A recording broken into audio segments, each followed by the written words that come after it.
Hi friends, இந்த வீடியோவில் நம்ம டேஸ்டான கேப்சிகம் பொரியல் எப்படி ஈஸியாக பண்ணுறதுன்னு பார்க்க போகிறோம். இதுக்கு நான் கடலெண்ணெய் எடுத்திருக்கேன். இது ஃப்ளேவருக்கும் நல்லாயிருக்கும், ப்ளஸ் ஹெல்த்தியும் கூட. எண்ணெய் காஞ்சதும் கடுகு, பொடியை நறுக்கி வச்ச வெங்காயம், கருவேப்பிலை, அது கூட கட் பண்ணி வச்சுருக்க கேப்சிகமை போட்டு நல்லா வதக்கிக்கணும்.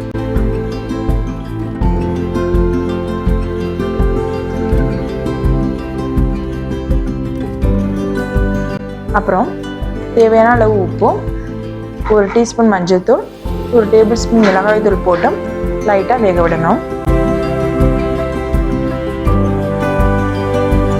இதில் 2 முட்டை ஆட் பண்ணிவிட்டு நல்லா வெந்த உடனே லாஸ்ட்டாக பெப்பரும் கொத்தமல்லியும் போட்டு ஆஃப் பண்ணிடலாம்.